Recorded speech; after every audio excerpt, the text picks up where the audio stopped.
Can you please take your seats? What was the title of the session?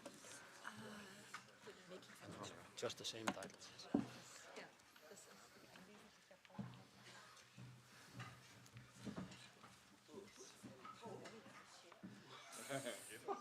Good morning. Nice to see so many people in person, that we don't need to speak to screens, but that we can speak to people. Fantastic, and that we can have also, I think, at the end, a good interactive debate with all of you. A very interesting issue, very good for S&D to have organized this session. An issue which has been debated in this town for many months now, but very polarized views. I mean, it's extremely, sensitive issue. We've seen there are many letters already been addressed to commissioners on the subject, many articles. So I think this debate should be a useful contribution, or this session should be a useful contribution to this debate. And I hope, let's say, we can also hear then, as I said, your opinions after that. I think we have a fantastic panel, but we'll first start with Jonas Fernandez, who will give the opening speech. Eero cannot be here. Unfortunately, Eero is sick, but Jonas will step in, or Jonas was supposed to be here as well. But also everybody knows Jonas. He's following the banking file very closely as rapporteur for the banking package. Of course, one of the key distributors are the banks, and you look at this from that perspective as well. So that is certainly interesting. And then after that, we have a very interesting panel. We have the Commission, Marcel Haag, who just said to me he cannot say too much, but we will certainly listen to his words very carefully. We have Hanzo van Beuzenkom. Fantastic that we can have Hanzo here, a key supervisor in this domain, and certainly to speak about the Dutch experience. We have Monique from the Consumers Organization, very well known in this town, Monique.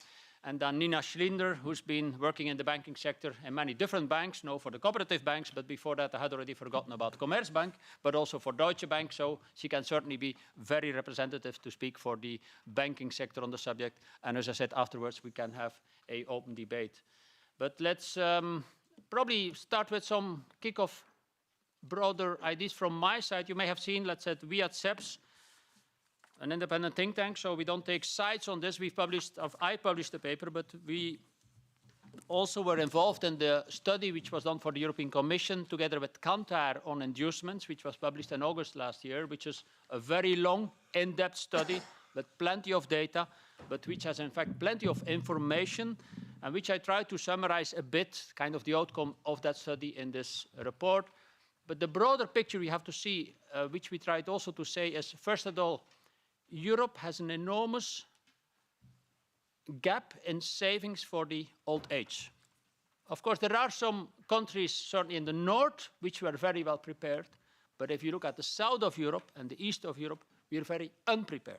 So there is a big problem. If you combine this with aging of population, insufficient saving for the old age, certainly in a context then of inflation today, where inflation of 6, 7, 8%, which reduces your value of your deposit because most of the money of European citizens is kept in deposits with the bank, you have a problem for the old age.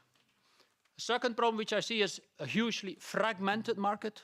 I mean, fragmented market in the sense that there are huge differences in consumer preferences in European markets, which has, of course, a bearing then on costs. Cost of funds in Europe. Just because we have such a fragmented market, we cannot pool our savings sufficiently in big pools of assets, which are, of course, then once you manage to pool these assets, have lower cost. The data, for example, is very easy. The average size of a fund in Europe is 300 million. It's 1/10 of what it is in the United States. And of course, if your fund, the larger the fund, the lower your cost, because you have some fixed cost you cannot reduce. Combine this with fragmentation, also fragmentation of operational structures. Think about clearing and settlement systems, which are very fragmented, continue to be very fragmented in Europe. All adds to costs. So just keep this in mind when you hear these debates this morning. And then I hope, let's say, we can have an interesting discussion at the end. But I will start with Jonas to give the opening talk for this interesting hearing by the S&D. And welcome again. Welcome, Jonas, and welcome all on panel members. And again, as I said, fantastic to see so many people in person. Okay, good morning. Thank you so much. Thank you so much of all of our guests and of course all of you. It's a pleasure to see again this parliament full of people after many months, yeah, during the COVID, where we had all of our meetings by the PC, but finally we are able to recover our normal life. And first, I would like to apologize because our colleague Eero is not able to attend to this meeting. As our colleague said, Eero is sick in his country, and I would like to congratulate him for organizing this event because it's clear that there are aptitude to discuss on this matter. In any case, Eero shared with me some notes that I would like to read it. Yeah, and first, welcome, of course, again to our esteemed West colleagues, audience, to this event concerning the upcoming European Commission's retail investment strategy. This long-awaited strategy from the European Commission will assess how investor protection rules are working for consumers in the European Union. Its aim is to ensure that retail investors can invest into financial markets with sufficient confidence and trust. Channeling more private savings into the economy is absolutely needed, given the challenging investment agenda the EU is facing in the coming years. Clearly, the EU retail investment strategy is a worthy wall which requires close scrutiny. One of the central issues of this retail investment strategy concerns the topic of inducement. Inducements are benefits or commissions that are paid by third parties to advisors for recommending their product to clients. There has been a long concern in Europe, stemming back from the original MiFID II discussions a decade ago, that inducements payment by asset managers and insurance to financial advisors can lead to biased advice that is not the best interest of retail investors. Since the original MiFID II discussions, there is now even more overwhelming evidence that inducements do lead to conflict of interest that have a clear and negative impact on the quality of advice delivered to consumers, with higher cost investment products routinely recommended by advisors to consumers for the higher commissions payments they generate. All these studies and evidence are clear. Products on which inducements are paid are, on average, about 24–26% more expensive than investment products on which no inducements are paid. ESMA also estimates that ordinary retail investors pay, on average, 40% more than more knowledgeable professional investors when investing into Europe's capital markets. The CEO of a German private bank stated recently that German retail investors pay annually almost 6 billion more compared to retail investors in the Netherlands, where abundant inducements exist. And finally, the results of the study at the University of Regensburg last week are pretty clear. Households in countries with a ban on commissions can have a close to double the amount of wealth compared to households in countries without a ban after 40 years. These numbers are clear. Financial markets often don't work well for consumers and savers in Europe today.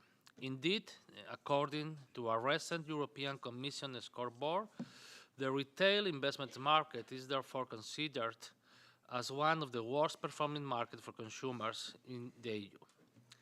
Earlier this year, in front of the Econ Committee, Commissioner McGuinness opened a healthy debate on the topic of inducement, saying that we need to ask ourselves whether commission-based models really works in the interest of retail investors. During her confirmation hearing here in the European Parliament a few years ago, Commissioner McGuinness also made an important promise. She will put people at the heart of the financial system. We, Socialists and Democrats, fully agree with the Commissioner on the importance of having a healthy debate, in particular around the need for an inducement ban in the retail investment strategy. Unhealthy debates cannot be done in haste, must be done in public through the ordinary legislative procedure. All, or as we will discuss by the esteemed panelists present here today, there are very good reasons for the European Commission to go for a full ban.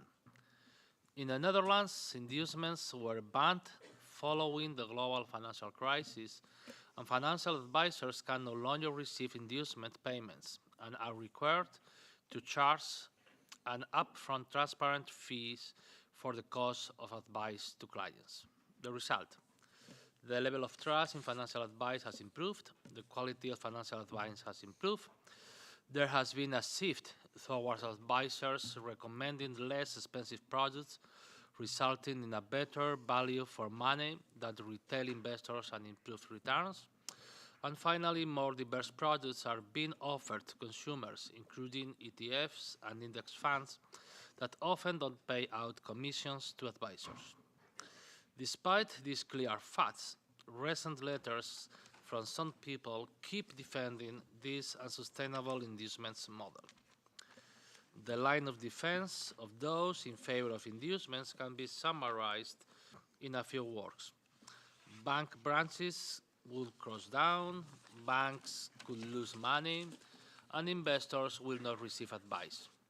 However, as we wrote in a letter to Commissioner McGuinness last month, it's clear that none of these arguments step up to closer scrutiny. Moreover, it's hard to understand why those politicians who are always calling for markets that are more competitive are afraid of it. In a fair and free market, financial advisors will choose products not for the commission payments they generate, but for the quality of the investments products offered. Let free and fair competition play, and it will ultimately lead to better value for money investments products and attract more retail investors to remain invested in capital markets.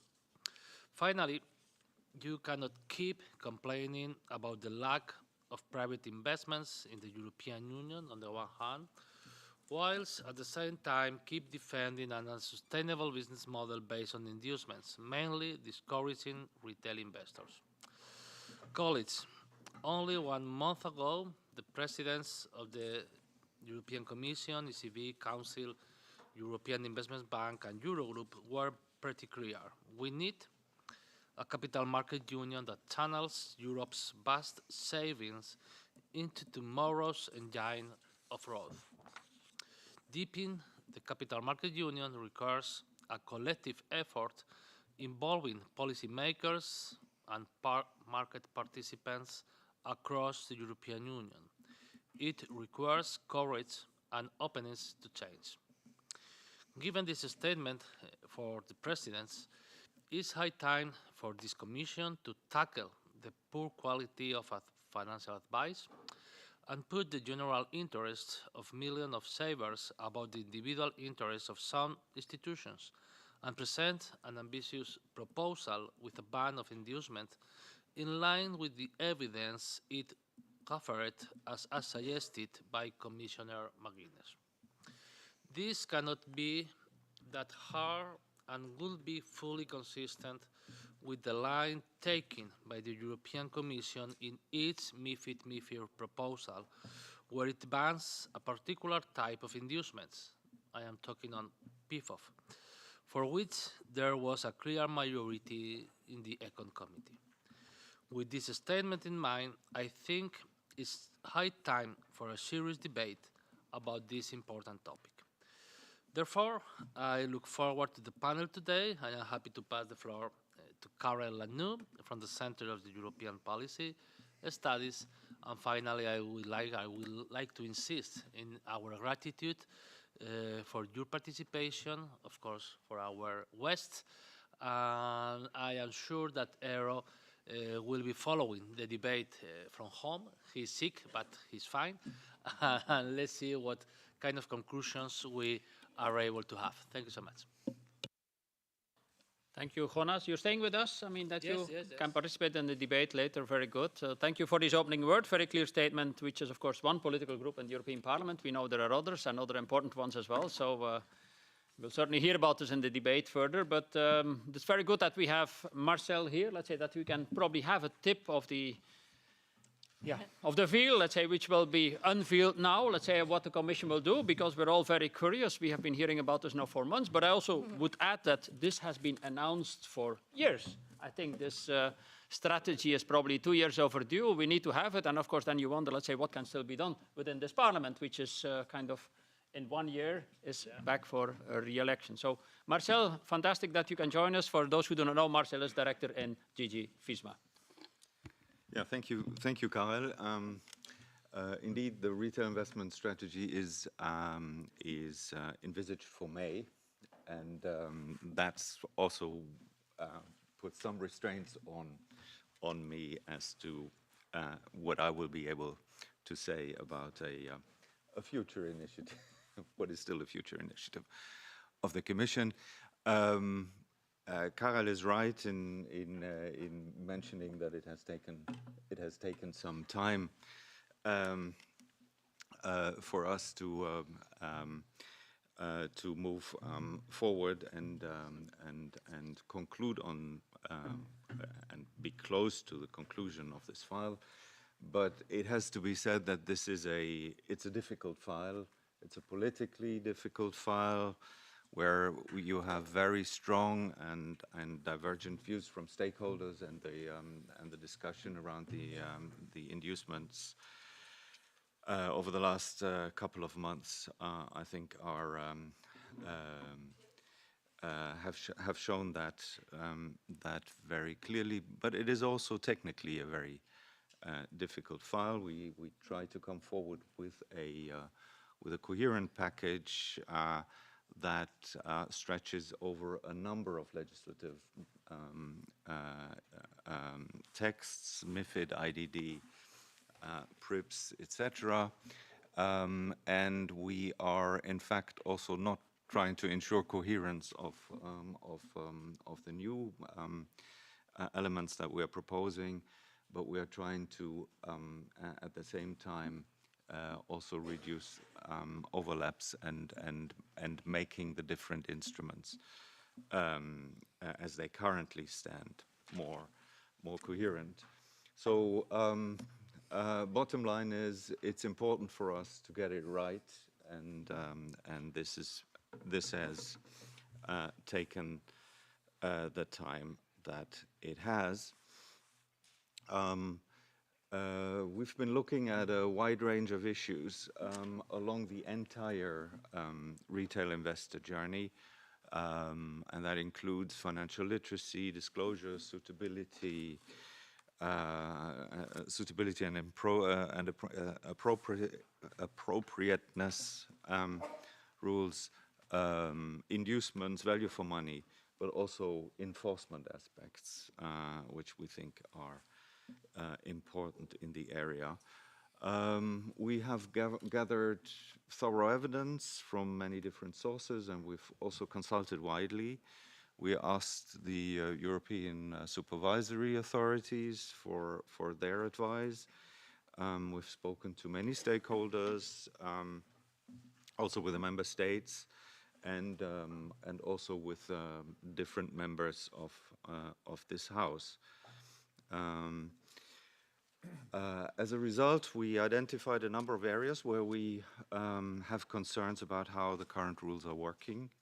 And let me name 3 in particular. Firstly, retail investors who are consumers may not always read or fully understand the information that they are provided with. Disclosures are complex and they're not sufficiently engaging. And they're also not necessarily adapted to the digital environment in which they are increasingly consulted. And secondly, retail investors often receive biased advice and are not offered cost-efficient products. And thirdly, not all investment products offer value for money. Now, without being able to tell you what be exactly in the package, yes, sorry. I can tell you that we are looking at a number of issues. So we want to look at how we can ensure that consumers can take well-informed decisions, how we can make sure that consumers get good advice, and how it can be ensured that only products that provide value for money are put on the market. When we are doing this, we also need to take into account recent market developments, and for example, increasingly social media are being used for marketing, and here the rules may not be sufficiently clear, and also the supervisors have challenges in monitoring the new forms of marketing communications. So we are looking at options to remedy existing shortcomings, looking at how to make disclosures more engaging, how to ensure value for money, and how to ensure that marketing on social media follows the rules. Obviously, a key issue that has sparked the strongest debate recently are inducements. And even though there is an obligation to act in the best interest of the client, set out in MiFID, MiFID does not foresee a full ban on inducements. It provides for a ban on for independent advisors and for portfolio advice, but beyond that, inducements are possible, provided that they lead to quality enhancement and they do not affect the general obligation to act in the best interest of the client. So we see that inducements can create a conflict of interest, and that they can also lead to advisors offering more expensive products to their clients. We have also seen that in the Netherlands and in the UK, a ban has helped in shifting the market towards simpler, cheaper, and better value products. But we are also aware of arguments around the disruption of the market and on a risk of an advice gap.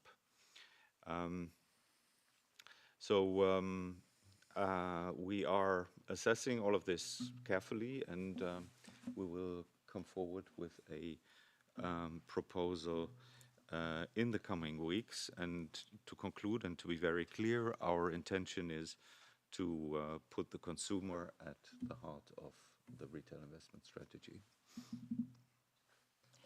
Thank you, Marcel. That's, I think, what we need, because, as I said, we need to have much more, as also Jonas was saying, money to going into investments. We need to finance the green transition, digital transition, and we can be speaking about this, but if the means to do this are not there, or that there are important impediments, that is important and should be addressed.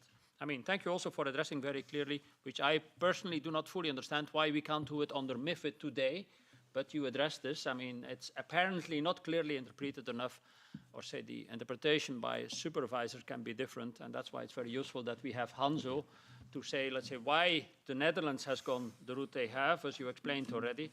But also, it's not only the Netherlands, there is the UK, there are other countries which have done it in different ways by a much more hands-on supervisory attitude. So fantastic, Hanzo, that you can join us. Hanzo is one of the directors of the Dutch Markets Authority, which is a large market authority, I think one of the largest in Europe, which basically controls conduct of business rules by financial intermediaries. Hanzo. Thank you, Karel. It's great to be here, and for me, it's personally important to be here, And I will tell you at the end of this story why it's so important for me to be here and for you to hear this message, because I think it's an important message. Let's start with the slogan of the retail investment strategy, which is markets that work for people, just as you said as well. Therefore, we welcome the retail investment strategy that works for people, and it will stimulate pan-European capital markets. Just to make sure, I'm not here to make a Dutch point. If I want to make a Dutch point, I can stay in the Netherlands. I'm here as a European, and I would like to make a European point to you, which is very close to my heart. There's 2 points I would like to make. But if you want to remember only one, please remember the one that if you want to make markets work for investors, please support an inducement ban, a full inducement ban for investment products. You can skip all the rest. Just remember this one.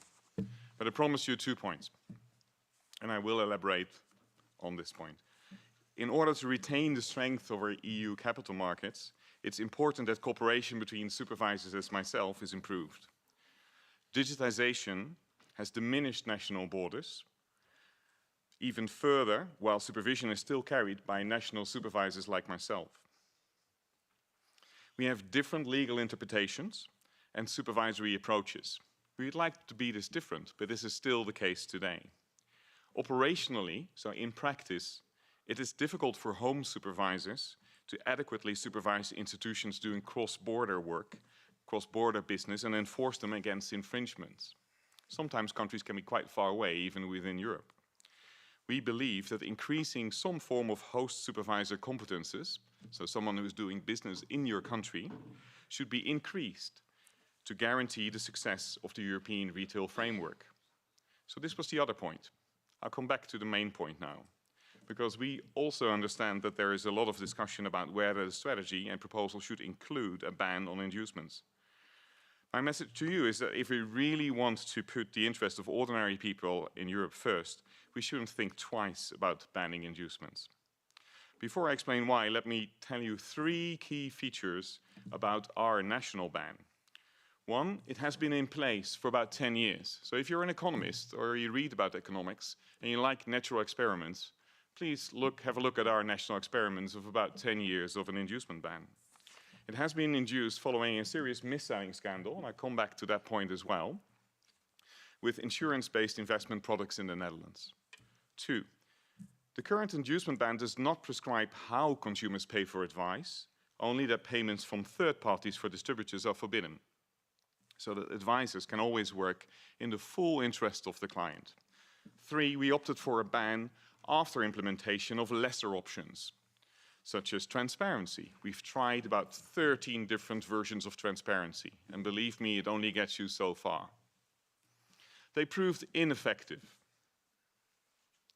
The first reason why banning inducement favors retail investors is that product manufacturers, asset managers, and insurers have to start competing on quality and costs of their products, and no longer on who pays the highest inducement to a distributor. After the ban, just like Carol outlined, we saw ETFs becoming much more popular. If you tried to buy an ETF in the Netherlands in the 2000s, in the early 2000s, you had to search wide and far, and it was nearly impossible. And trust me, I tried. If you try now, it's much, much easier. Now we have the highest penetration, and this is no accident, we have the highest penetration of ETFs within Europe, together with, surprise, surprise, the UK, which also has an inducement ban. That brings me to my second reason. The ban erases any doubts about the incentives of the advisor. We know that inducement indeed creates a bias. It has been demonstrated quite clearly. If a broker or an advisor gets paid by companies whose products they sell, they will choose their interests over the clients. Sometimes this is deliberate, sometimes this is not so deliberate, but the effect will always be there. Just ask any psychologist how this effect works, and they can tell you quite clearly. Yes, Dutch consumers were initially quite a bit surprised about the price they had to pay for advice. You have to get used to it. But after a while, they were okay with it. And like Karel said, the market is doing fine. It is logical that inducements remove biases in advice. We have the same issues with doctors who are being paid by pharmaceutical companies. And you can see exactly the same debate there. The third reason that the ban has also proven to lead to lower costs, and this is an extremely important point. This is the result of multiple factors. First of all, more competition on cost and distributors that are incentivized in favor of the client. In the Netherlands, we now have among the lowest fees for retail investors in the world. Together with a couple of other countries that have a ban, such as the US, UK, and Australia. ESMA calculated that the average ongoing cost for UCITS equity fund in the Netherlands is 57 basis points, compared to 147 basis points on average in the EU. And you may think, okay, this is 100 basis points, what's the difference? It makes quite a difference if you take 30, 40 years. It's nearly double the investment you have. So it's the choice between having 30,000 for a consumer in 30 years or 60,000 for an average consumer over 30 years. That's the choice that's on the table. 1 percentage point per year makes a tremendous difference to consumers, which we are going to put first in the next retail investment strategy, right? Critics may say that the Netherlands is not really representative for Europe. We're a weird little country, left corner, loads of rivers, laying below sea level, never know what's going to happen. Aside from our inducement ban, we're indeed also famous for living below sea level. But my point is that we have 10 years of experience, 10 years, and we recognize some of the concerns. And together with our colleagues at the ministry and the sector, we worked quite closely to address those. And yes, we can address those also in Europe. 10 years after, the financial sector is still healthy and profitable. The small, the large, the financial advisors, the insurers and the banks, they're all still there and are doing perfectly fine. We have large banks, we have insurers, and 6,000 independent advisors. Retail investing has increased.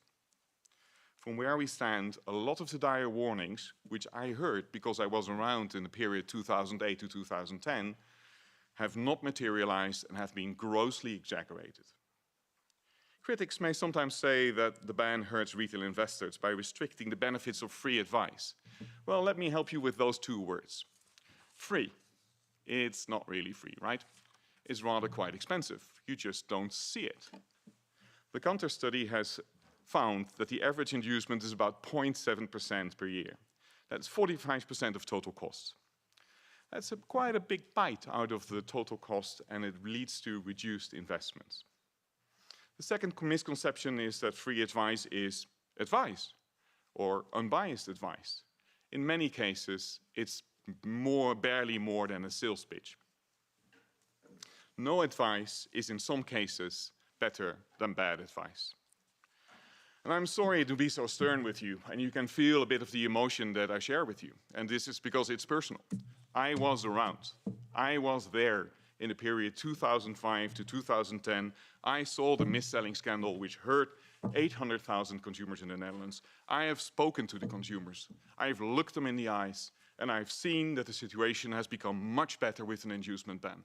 And I really urge you, left, right, center, Commission or European parliamentarians, please support an inducement ban if you truly want to take the interest of consumers at heart.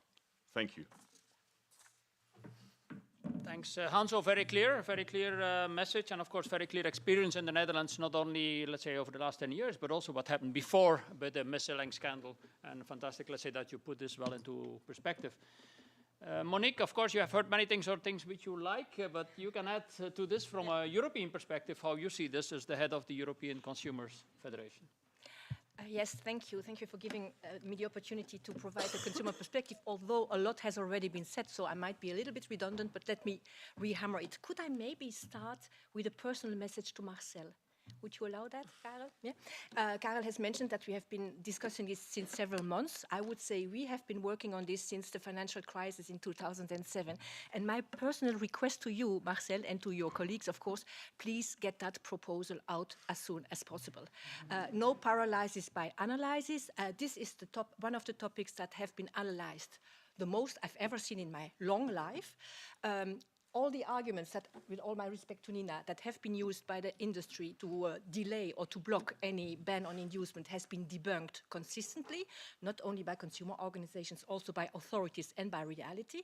So please just get it out, because for the moment what we see is that there is a lot of letters being written, like Karel mentioned, official letters, maybe non-official letters, a lot of meetings taking place behind closed doors. I think it is now the moment to take your political courage, to take responsibility and to put that into the institutional framework. So all my encouragements not to be delayed anymore. We need this proposal, and I mean everything that has been said until now is just confirming that. And why do we need this also? And it has also been very shortly mentioned by Karel in his introduction. I mean, we are living in a cost of living crisis. People are under pressure, financial pressure, and people who have savings know that they need to save for after their retirement. This is one of the next crises to come, which is the pension gap. And the public pension system will not be sustainable. It will not be resilient. And the more any of the public crisis, the cost of living crisis going on now, will reduce public funding that is available in the future. So people will need to save for their retirement, meaning that it's even more important now than ever to have advice or to have products that suit their risk profile and their interest best.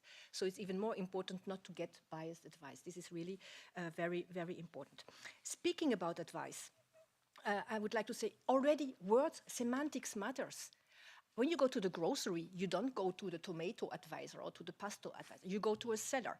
And in fact, this is not about advice. Somebody is selling you, like you said, Anso, it's about a sales pitch. So the fact that already you're being in a perception, in a semantic perception that somebody is going to advise you is wrong. It already puts you in a different relationship with your banker or with the advisor of the bank or the financial institution than what should be. They are just trying to sell you something. And that is, while advising is supporting somebody in taking the right decision for them. So it's really very important to get away from that myth that somebody at a financial institution who wants to sell you something is advising you, even if they have an obligation to take account of what is most in your best interest. Now, of course, for us, let's be very straightforward. You can imagine that we are in full support of a full ban on inducements, because we believe that inducements, an advice that is based on inducement is biased, is corrupted, is a conflict of interest, and it is certainly not in the interest of the consumer. And that is for us really something that was obvious, and we have a website on our main website, which is called The Price of Bad Advice, that demonstrates all the mass selling, mass scandals that have already taken place, where millions of consumers have lost millions of euro, or even before the euro time, due to, let's say, bad advice or corrupted advice. And this is only the top of the iceberg, because it's only the mass scandals that are being reported there. So the ban on inducement for us is something that is totally obvious, and it has not been for the moment yet instituted, established for in fact, the reason that there is huge lobby forces working against it. It's lobbying. And therefore, I already mentioned it, I think it's the time to have political courage and to go against the lobby by some parties of the financial industry. What I would like to say is that I have a mandate to speak on consumers, for consumers, from my member organizations in the different countries. A voice that I have not heard a lot in these debates, but to whom we have been talking, is the employees of the financial industry. I mean, I'm not allowed to talk on behalf of them, but what I hear from them, and you could double check with them, is they are very much under pressure because they need to achieve certain targets. Some of them are really in a, let's say, burnout or any of this type of really very difficult situations. And when I talk to their representatives, Uni Europa, for example, they say consumers have the right to receive good advice.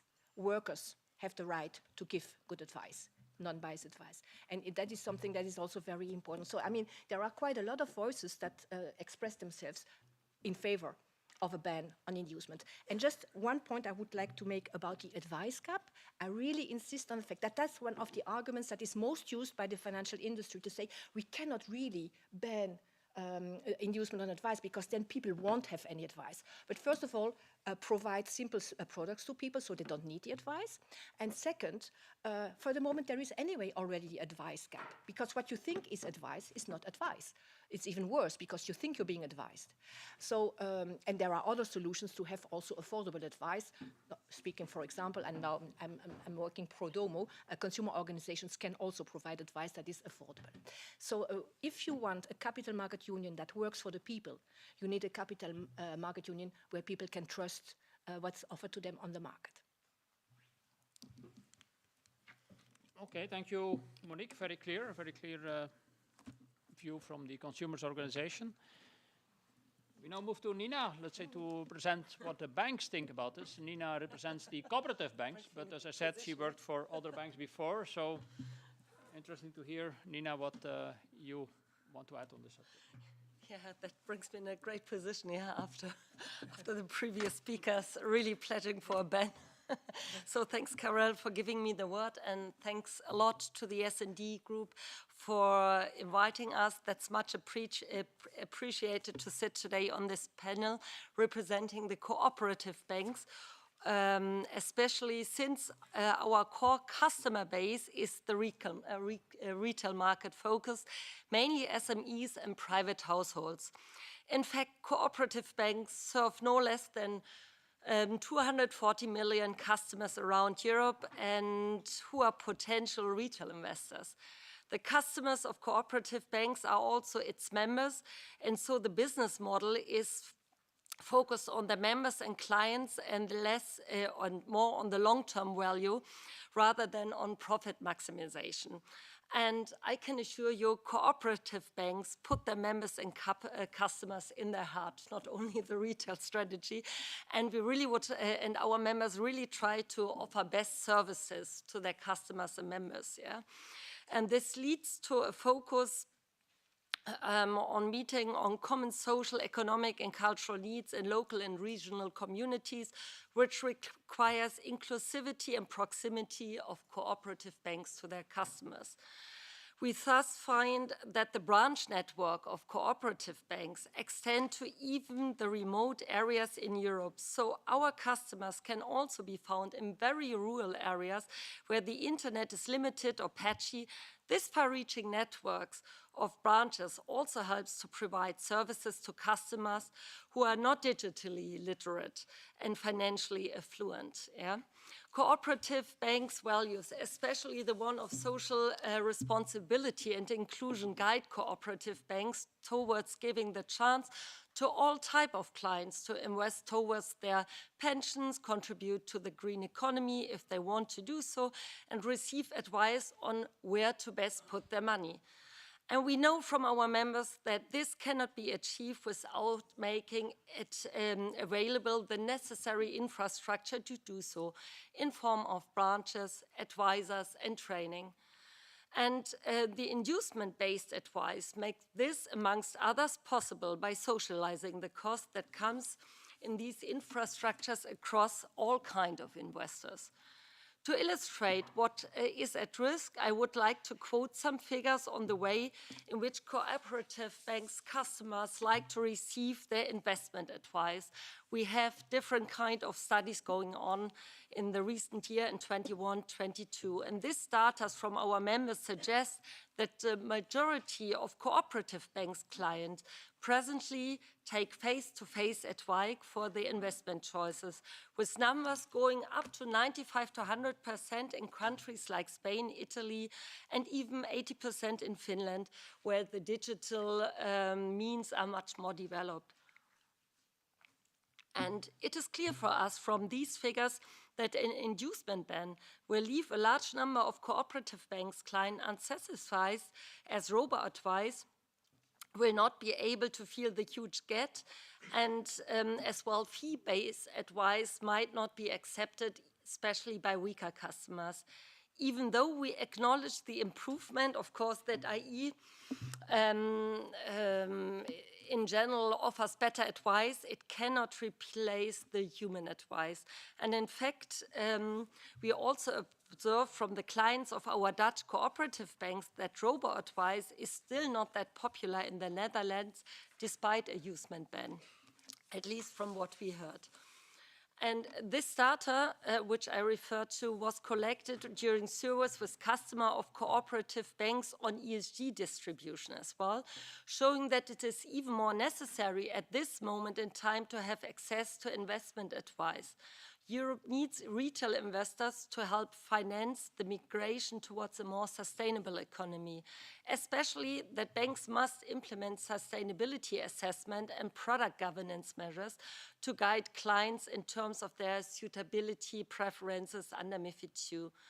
And we cannot therefore stress enough how important it is to maintain the coexistence of an inducement-based advice next to the fee-based system to offer all choices for the consumer.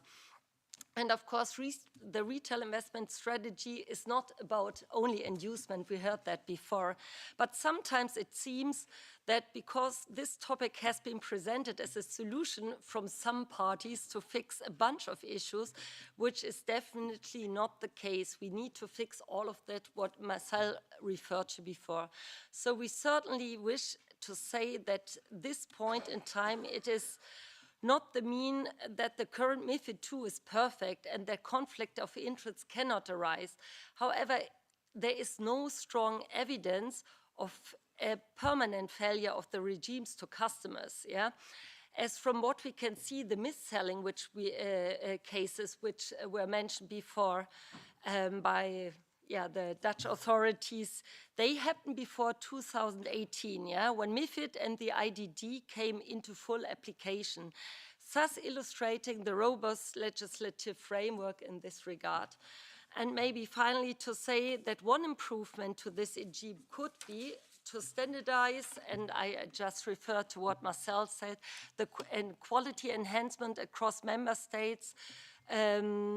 But this option is probably not explored enough due to the political implication, and because it is not clear if there is supervisory convergence, at the very least on the quality enhancements measures. So it was referred to before as well. In any case, proper enforcement is important for us to look into.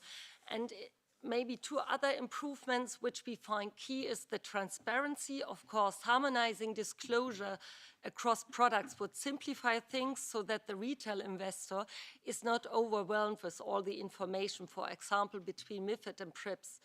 And the simplification of disclosure does not mean bypassing the suitability assessment of the retail client. We still think the necessary questions need to be asked, but there has to be a serious discussion on the way information is displayed to the client, especially now with several pages being added already at the pre-contractual level for ESG products distribution, for example.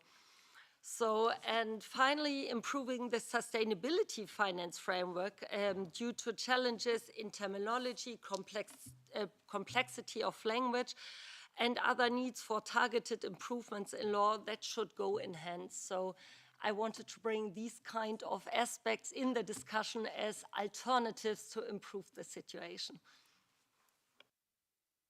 Thank you, Nina. Very clear point of view, also from a kind of a banking sector which is very, well spread all over Europe and attaches a lot of importance to branch networks and to the local presence.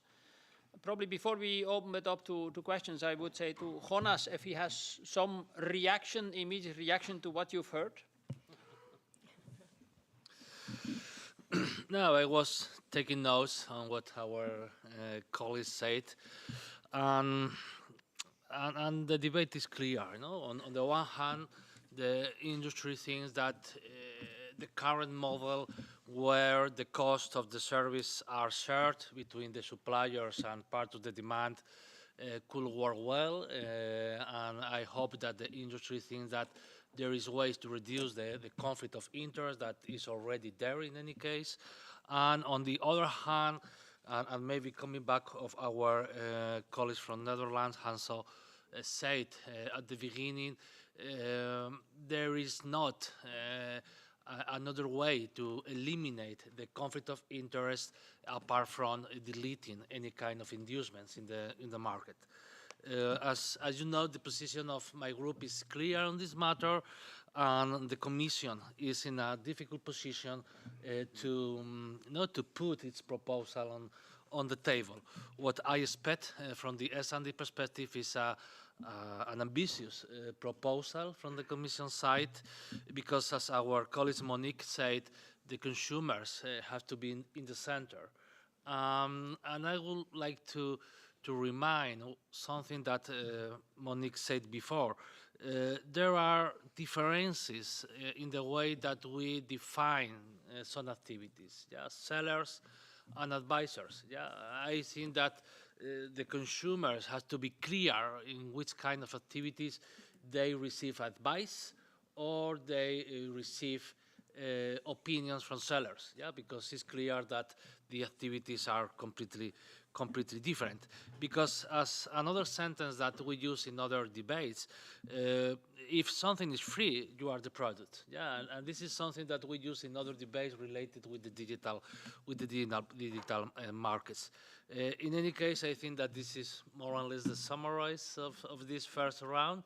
At least from my perspective, I don't see honestly how we could reduce the conflict of interest that is already there without a clear ban of inducement. I don't see how we could do it. And the conflict of interest, whether we can think on one side or the other, that's clear that is there. And given that our colleague Karel prepared a very good paper on this matter, I give back to you. Thank you, Jonas. I open it up to questions. I hope, let's say, we can have some debate about this issue. Who wants to kick it off? Who wants to raise points or also to make comments? Who wants to start? Can I maybe react? Or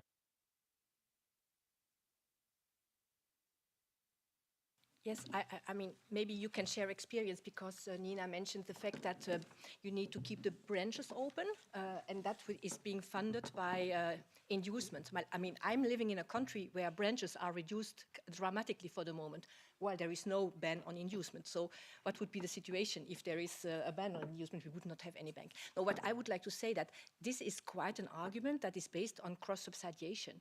Why should it be a hidden fee imposed on an investor, sometimes a small saver, be in charge of funding the existence of branches or of ATMs with banks? That is something that needs to be introduced in the general fee that all clients of that banks have to support. That's the way I would see a fair distribution of costs and not a hidden fee or a hidden cost of a product with a consumer who is even not aware that they are contributing to keeping the branches more or less open. if I don't see questions yet, if I can ask a question to Marcel and Hanso. If I read IDD and MiFID, as I said, for me, conflict of interest are banned. But why is it that only one or two member states in the past have interpreted it that way? But also, if I see one alternative is to have a very strict interpretation of MiFID, but then apparently there's a problem to make supervisors march in this direction. Marcel or Hanso? Okay, I think the short answer is because the fact that you are being paid by somebody else does not per se and a priori exclude that you are acting in the interest of in the best interest of the client. So, but the reason why we are looking into this is not like in the Dutch case, as Hanso explained it. We are not triggered by a scandal or something that has gone terribly wrong. What triggers our reflections is more a structural problem. and we're wondering whether, you know, the incentive structures are right by having the principle, the best interest principle, and at the same time allowing for inducements. So it's more that kind of reflection that we are having. I think Marcel is saying wise words. I think why it's so tangled at this point in time is for the fact that there's no strong push from a clear consumer scandal currently within Europe. There was a strong push from a large scandal in the Netherlands. Interestingly, and therefore we topped up MiFID in a way, as the Dutch sometimes do, and therefore we based ourselves on MiFID, but we sort of added the own national option to take it 2 steps further, and I've explained where that led to. And so this was, yes, it could be a route to reinterpret MiFID. There could be another route where this is going to end. I was at a dinner with CEOs of large insurance firms a couple of months ago, and one of them, and we were discussing life, as you do at such dinners. And I asked him whether he had any regrets, and in his work life he mentioned one, which was that he sold so many unit-linked products. He didn't turn into a Samaritan. The fact was that it made his work life miserable for 10 years. And it nearly ended his career. And the reason is because the amount of litigation we have had and the amount of compensation payments we've had in the Netherlands to rebalance this scandal has been enormous. If you do the math and if you look at the product characteristics of the products currently sold in the Netherlands, they look amazingly similar to the stuff we call the scandal. Scandals are very often defined some years later. When you're in the midst of it, you do not see it as a scandal. It is, you should never predict the future because it's too uncertain. But I would take a good bottle or even a case of wine that there will be a session here within the next 10 years. We look back on this day and say that was the point in time where we could have ended this. And now we're stuck with this inducement-based massive mis-selling scandal in country X, Y, or Z. Trust me, it's gonna happen. We were all here in this room, and we have the power to change this. If we do not change it, I know the route we are going to take. I've been there, I've seen it. Very clear, thank you. Nina? Yeah, just maybe a question to the other panelists in this context. I mean, at least we can see that since 2018, we didn't have a scandal in the recent time since the MiFID and IDD came into full application. But of course, nobody can subscribe that there are no conflicts of interest that can arise everywhere. But I would say even in fee-based advice, do you think, and this just to say the difference to the other form of advice is that the current regulatory landscape does not have conflict of interest management rules in place, same as for inducements covered under MiFID. Do you think that, yeah, the conflict of interest would fade away in a fee-based advice system? Very clear question. Can we, I mean, probably for Hanso, I mean, how do you deal with a fee-based conflict of interest system if you have unbundled product sales? Yeah, I'll revert back to you to explain a little bit more to your question, because I'm struggling sort of where would the conflict of interest lie. But first of all, if you pay for your advice, I was thinking about your previous point on you're in a rural country, right? You're in a corner, a beautiful corner of Europe. Someone dies in your family. You get 20,000 euros, and you take the bus to the physical advice. There's 2 options: either you have an inducement ban or you don't have an inducement ban. Okay, same 20,000 euros. If you have the inducement ban, yes, you have an extra hurdle. You have to pay. Same type of money you have to pay when your central heating breaks down, right? A couple of €100. You go to the advisor, he or she advises you a low-cost, well-spread investment fund balanced between equity and bonds, fine.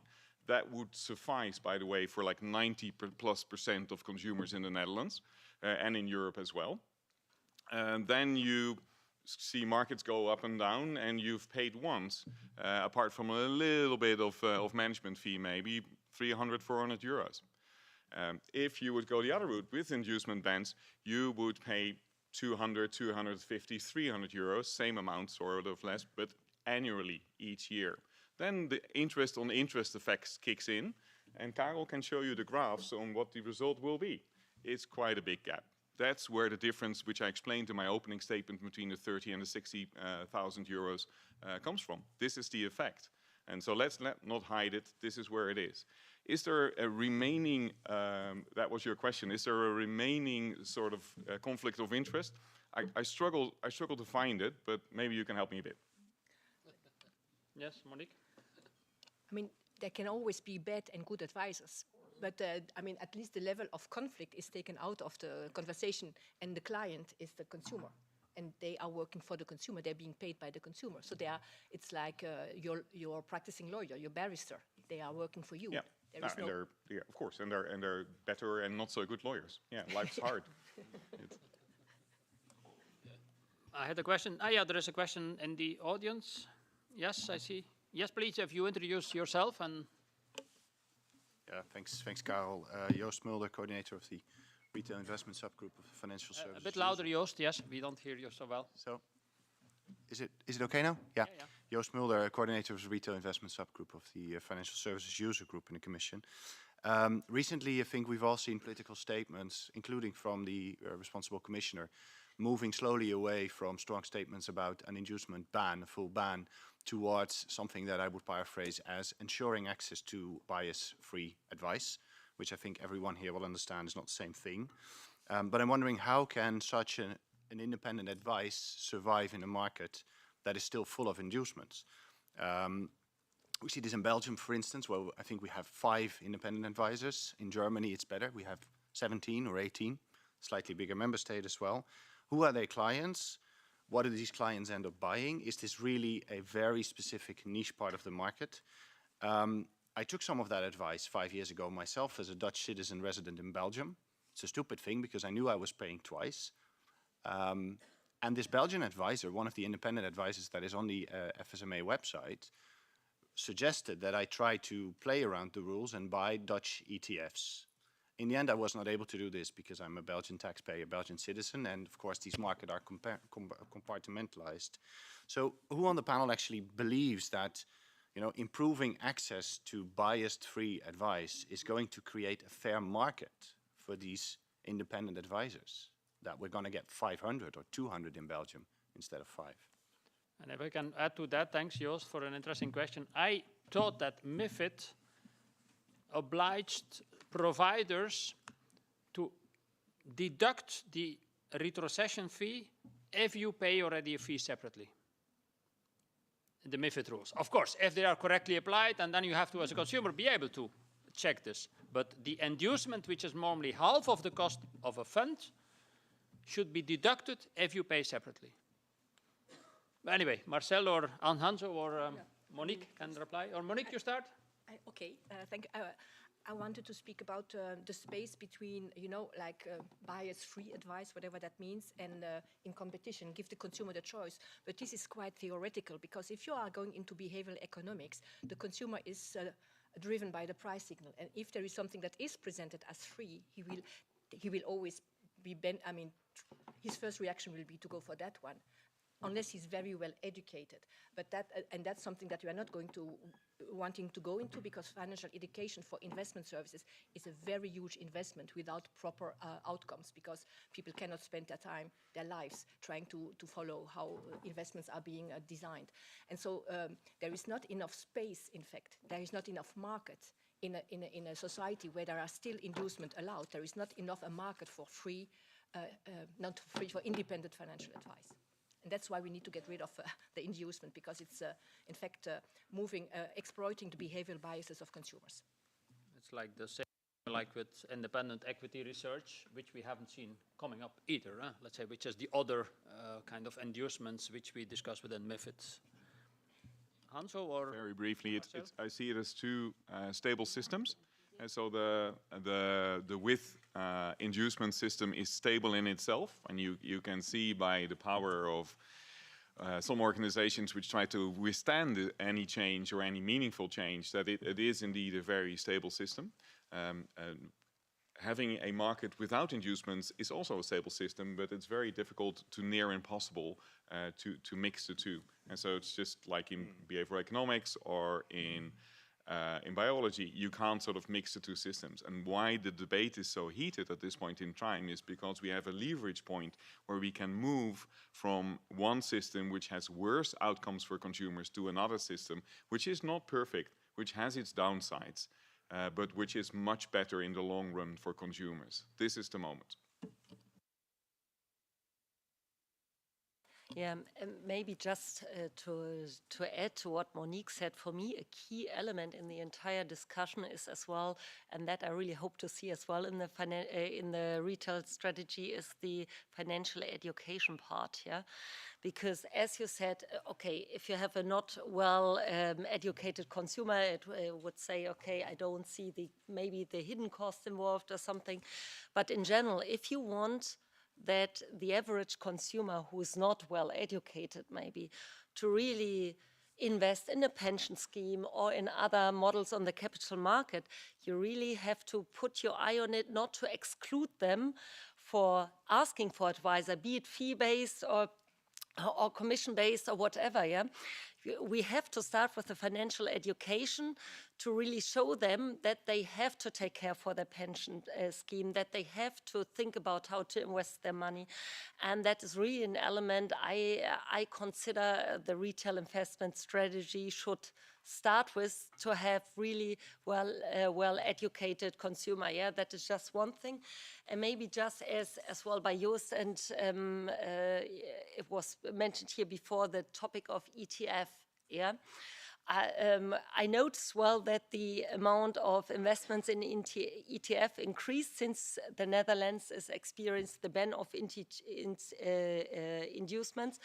But coming from Germany, I know as well that the market penetration in Germany with selling ETFs is also quite up, even though we don't have an inducement. So I'm not sure to what extent there is a correlation between the ban of inducements and having the access to the ETFs. And secondly, just maybe to stop with the rhetoric that the ETFs are always a perfect solution. It is true that there can be a well-diversified passive ETFs invested in less risky markets, but there are also many ETFs, yeah, that are extremely volatile and not suitable at all for the consumers we have in mind, the average consumer with not so much money to invest in, especially to make up for their retirement. Yeah, they are often, in many cases, the assessment of client suitability by cooperative banks, and that leads to retail clients not making the target market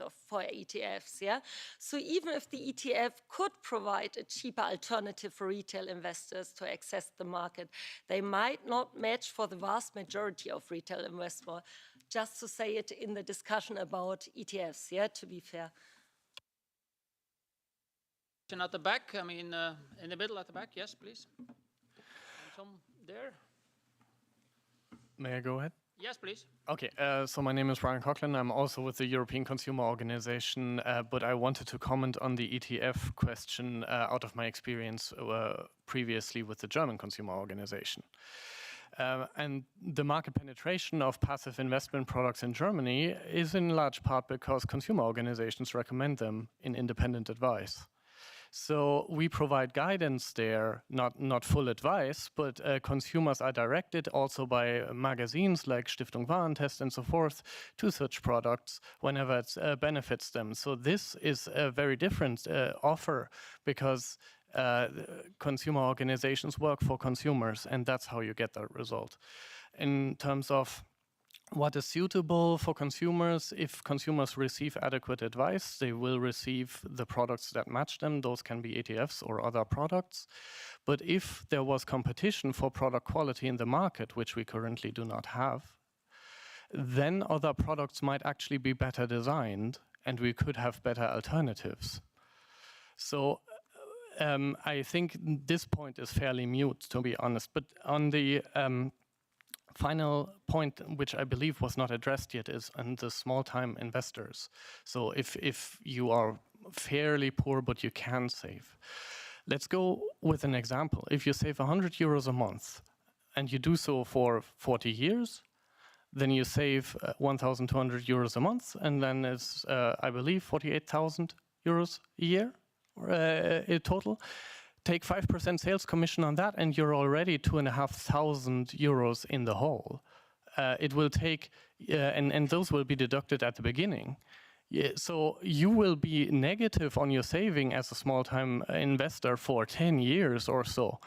And then you're still stuck with the annual fees of your total savings, which will hound you forever, and you will be stuck with an inferior product. So if you had paid for advice immediately and paid, say, 300 euros, which is a lot, because you probably didn't need that much, then you would have been, even as a very small saver, much cheaper very quickly. Thank you. Okay, I think there was another question there. Yes, please, have you introduced yourself? Thank you very much. My name is Salvador Antunes. I work at the Portuguese PermRep. For that reason, I have to make a disclosure that the questions that I'm going to make are my own personal questions as we try to understand this issue, since as a member state, we don't have a position. But my first comment would be I hope that the retail investment strategy is not consumed as well by this issue of inducements. There are other issues such as the how information is presented on digital platforms, which are also equally important, and the cross-border sales of the internet. So I hope this is not a black hole which we all fall into. But my question to Mr. Haag would be the following. First is, what is the percentage of retail investors in Europe that actually recur to investment advice for their investments? Because, for example, in our member state, only 8% of the workers of a bank are qualified to provide investment advice. So it's not the main gateway. And if this is not the main gateway for retail investors to invest in the EU, if it's not investment advice, maybe we need to look a bit to the issue on another perspective. Then my second question will be, why would a ban on inducements lead to an increase in investment advice in countries where investment advice is already particularly low? And then my third question is, we've been talking a lot about the UK and the Netherlands, which are great markets, work very well, they have amazing things, and in many aspects an example to follow, but the economic realities among many member states is quite different. You know, we are a country where a large percentage of the population doesn't make enough revenue to pay revenue tax. The average investment on a product is around 1,000, but closer to 1,000 than 1,100. Huh? So why would a country such as ours see the same benefits as the ones from the UK and the Netherlands, which are much highly developed markets and much higher developed economies? Thank you. Okay, very pertinent questions. Probably you take the third one, and then we go back to the panel. Yes, please. Thank you. Mathilde Nonon from the WWF European Policy Office. So thank you for the insightful discussion. And we, of course, support fully the inducement ban, but we believe that many other elements will need to be taken into consideration, echoing what has just been said. And so I was very glad to hear, for instance, Madame Goyens mention the consumer's right to receive good advice. And we're talking about consumer literacy, but actually recent research from To the Degree Investing Initiative, for instance, shows that a significant portion, 53% of financial advisors lack sufficient knowledge regarding sustainable finance concepts and green financial products, with significant disparities between countries. So to address this issue and ensure that sustainability preferences of retail investors are properly integrated by financial advisors, because they're required under the MiFID Delegated Act to take such preferences into account. Will, for instance, sustainability training be required, as it was already committed in the renewed sustainable finance strategy? And then, so I was very glad to hear this point about the right of consumers to receive good advice, but also to have access to clear, concise, and standardized information for them not to be drawn with everything that they hear. And I heard you, Mr. Haag, mention also a review of PRIPS.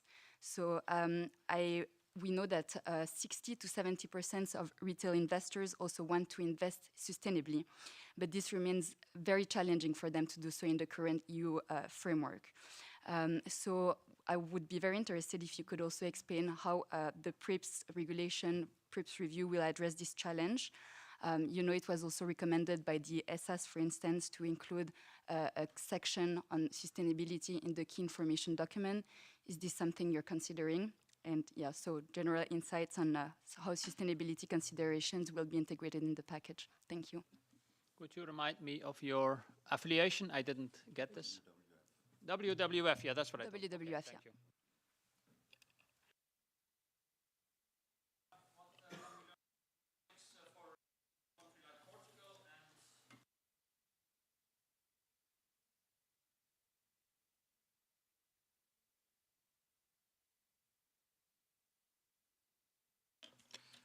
I guess I should.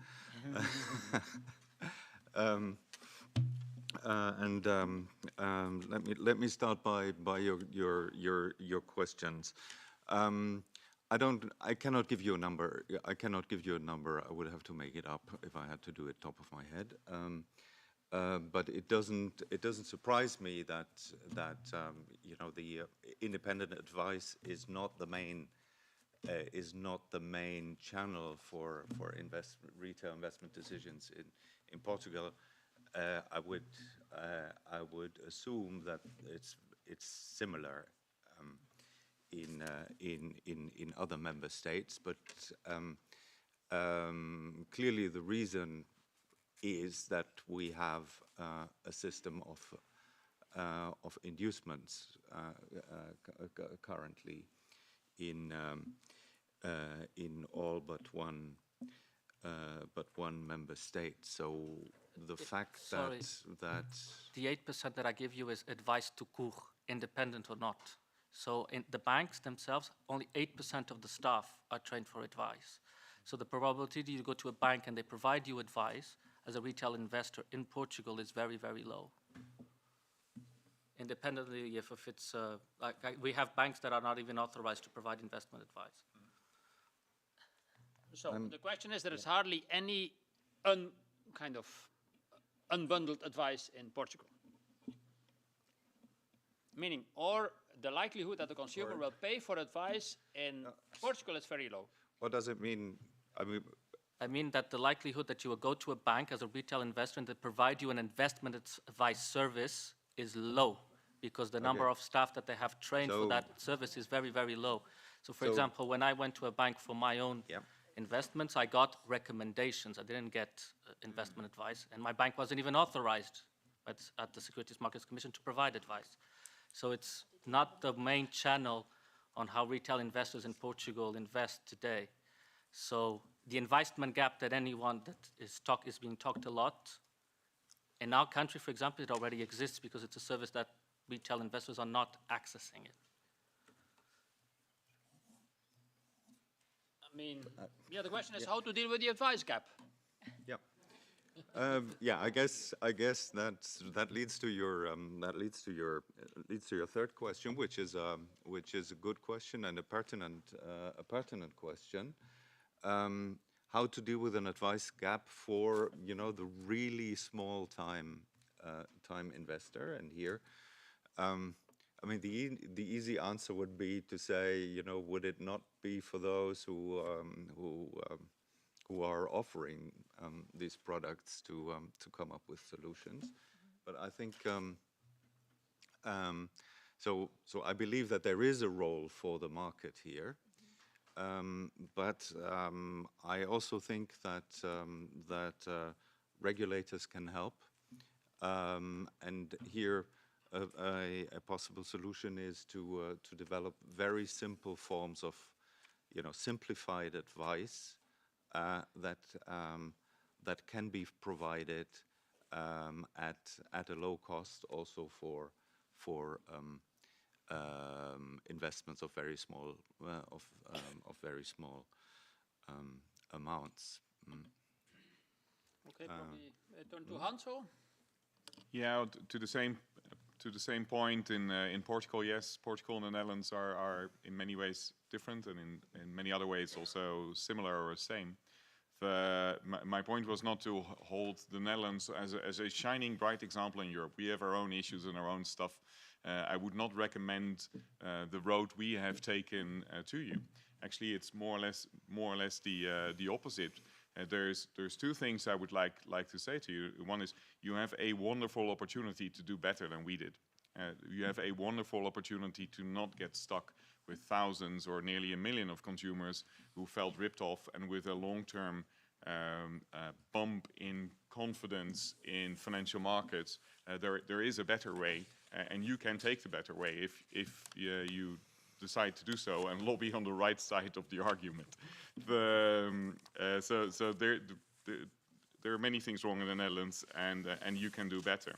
If you are a poor consumer, or a relatively poor consumer, or a small investor, and you have a small amount, say maybe €1,000, as you mentioned, the issue of costs is even much more important. Some of the costs are fixed, and some of them are variable. Variable doesn't really matter. On the fixed ones, you take a bigger chunk out of your €1,000.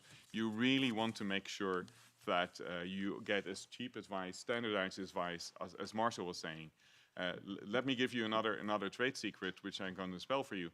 Inducements lead to a very high cost structure for the entire industry. And so the entire structure is much more expensive if you're inducement run, because there's less competition on cost and quality, like we said in the opening statements. If you take away the inducements, you can see that there's going to be a push on the costs of providers. So their excess cost is taken out of the supply chain, and this leads to cheaper products in many different places. And this could also be the case in Portugal. I hope this at least partially answers your questions. To an earlier point, ETFs are not holy. I agree with Nina. I used a trigger word, which is also my mistake. I said ETF. They come in many different size, shapes, and form. I agree with Nina. My point is that the fact that you pay inducements rules out basically the best ETFs you could have, or at least the low cost, the passive ones. I wouldn't say best, please edit it out. The ETFs, which in many cases help consumers the most. And the reason is, if you're extremely low cost, you cannot pay inducements. And so therefore you deprive consumers of low cost ETFs. And yes, there are silly ETFs and there are volatile ETFs, et cetera, et cetera. I agree with that. Monique? Yes. Thank you. I was going to make the same point about small savers. I think that the less affluent people are, the more important it is to protect them against biased advice. That's for sure. Second, I wanted to make the point also on linked to what Marcel mentioned about how can we provide for the future system about financial education. I think that one should not put on the shoulders of the people to mitigate, to compensate for a system that is wrong. The system is wrong. It is biased. It is fueled by bias. And then don't change the people, change the system. And changing the system is banning inducement. It's also making products simpler. And certainly when it comes for small savers, you don't need very sophisticated constructions in order to get some return on their investment. And third, of course, the ban on inducement is what we have been talking mostly about today. Having a ban on inducement in the proposal will be a very important step. It will not be the only one. Of course, we need trustworthy advice, meaning more qualifications for advisors, for example, and that's part of the whole story. But we wanted to insist on this being, in fact, a fundamental bias of the system that we should get rid of. Nina? If I just may reply, but I didn't insinuate that making the consumer more capable to understand the financial surrounding the markets, their options, shall replace any discussion about avoiding conflict of interest. I think it's just a different layer which could add up to making consumers stronger, and that it's certainly in their best interests not to change them, but to educate them, yeah? Just to giving the confidence that they understanding as well the setting they are investing their money, that they learn about retirement, the risk, whether the pension is enough or not, whether they shall take care. I mean, you were insinuating that one shall replace the other or something. It's really different things, as we said before, and we heard it as well. There are a lot of different things in the retail investment strategy which can improve the situation for the retail investor in Europe. And maybe just as the word competition was brought up before, so in my opinion, beside the question of inducement, when we might not be on the same page here, but I see different issues which were mentioned before here, which really can improve the question of competition. It's the transparency disclosure harmonization, which will allow the investors to more easily compare the costs and charges related to advice and non-advised sales as well. And even non-advised sales, we were speaking about as well consumers, and I really will get back to my Portuguese member as well to ask about how the situation is in cooperative banks.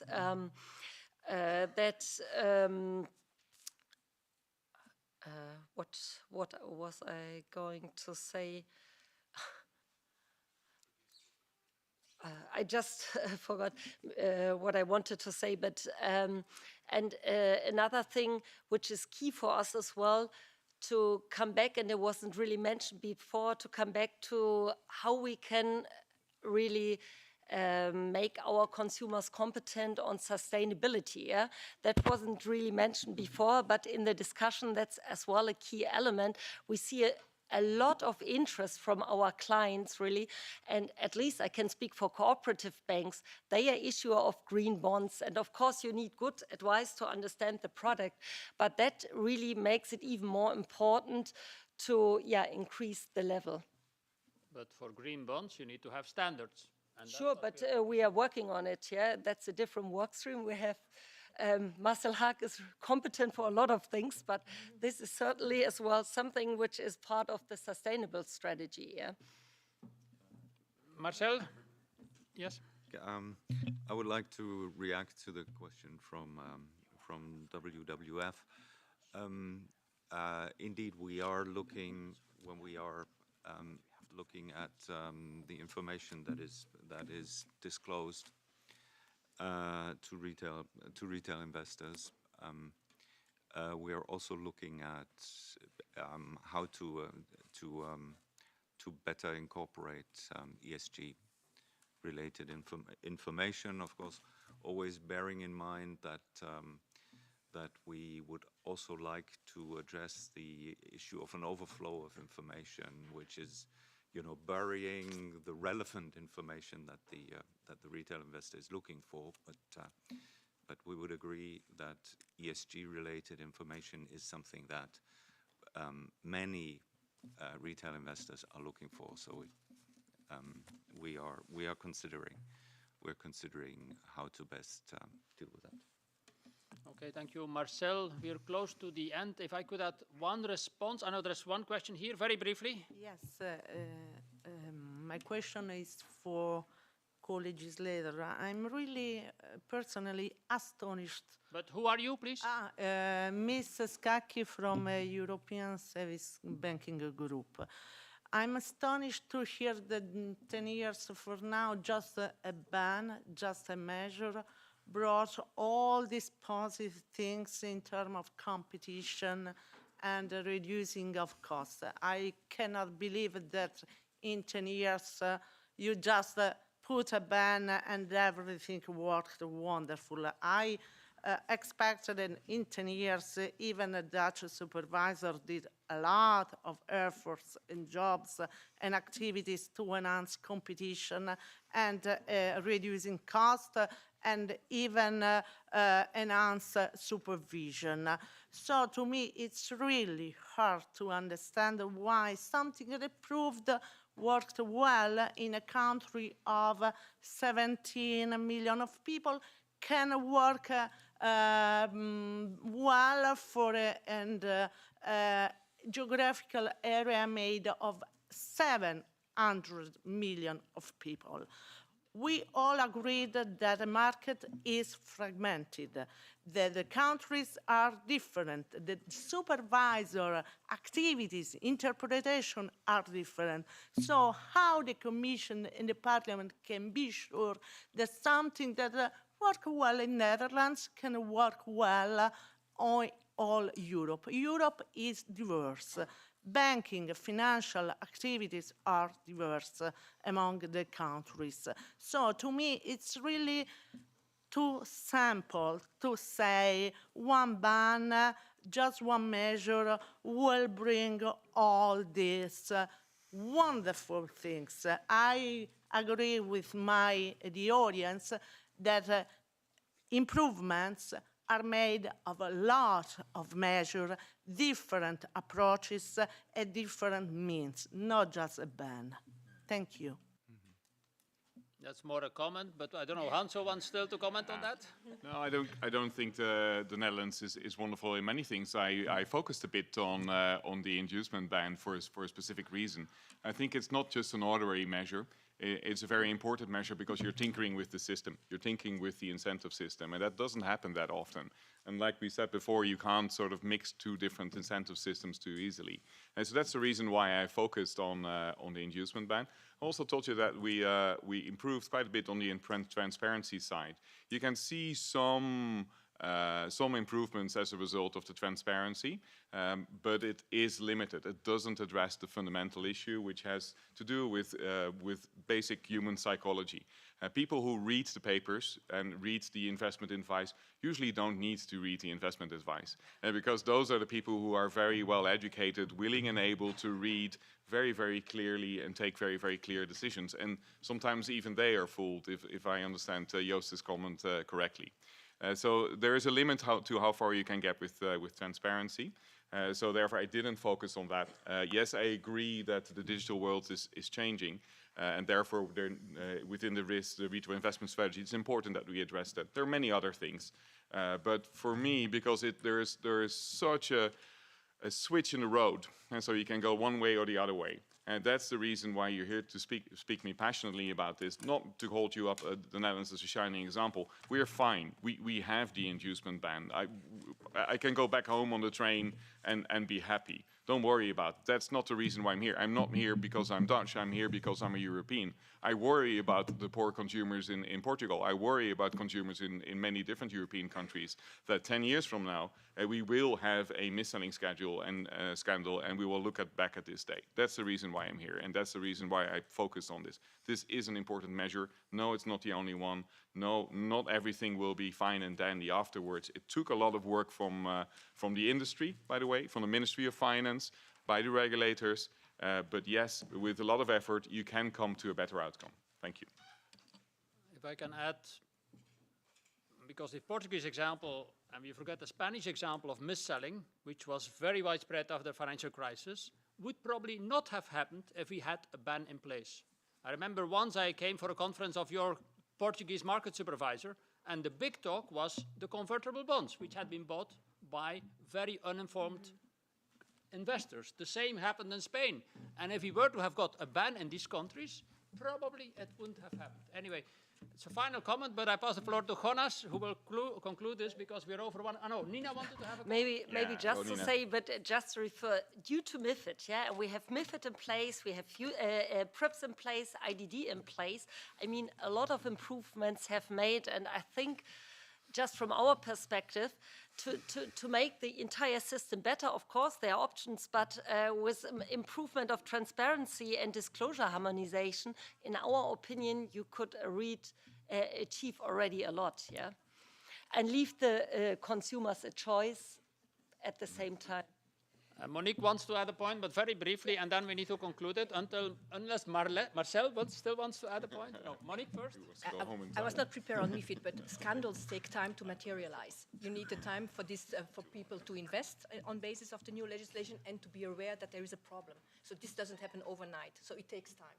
Yeah. Though this is brewing and then it will explode at a given moment. Marcel, no, or otherwise I pass the floor to Jonas to conclude. Look, I mean, so many comments have been made on the multitude of items that have to be addressed. At the Commission, we are very much aware of this, but there's one thing that I would strongly warn against, and that is play one aspect against the other. So, you know, financial literacy is very important, and we should work on this. At all levels, by the way, but we should not say, you know, this is fixing all other problems. And the same is true for the many other aspects that were mentioned. So with this, we pass the floor to Jonas for a final word. No, thank you. Thank you so much. I think that we attended a very passionate and interesting debate. I would like to remind that the motto of the European Union is united in diversity, and it's true that there are different national or regional characteristics, but at the end of the day, we need to protect the single market and also in the capital and in the banking activities. I don't know if there will be scandals or no in the future, but even if there is not any kind of scandal, we need a strong and independence and resilience framework, regulatory framework. And it's clear that, as I said before, if something is free, the product, you are the product. We need a market with more transparency, of course, where this kind of inducement or conflict of interest could be removed. And maybe if we have to give any advance to the small savers, that this is something that there has been in the atmosphere, I would like to remind that the banking union is there and the deposit remains as another option. Yeah? So sometimes we try or we think that we need to incentivize people to participate in the capital market, and I think that we have to do it if we really want to have a European capital market union. But it's also true that in some cases deposits, I would like to remind, is a good option, yeah, for some kind of clients. And this option should be to remain there, yeah, on the table. So thank you so much, please. Thank you, Jonas, and thank you, Hanso, thank you, Marcel, thank you, Monique, and thank you, Nina, and thank all of you for a fantastic panel, and thanks S&D for a fantastically organized event. So there's a lot of interest, so thank you.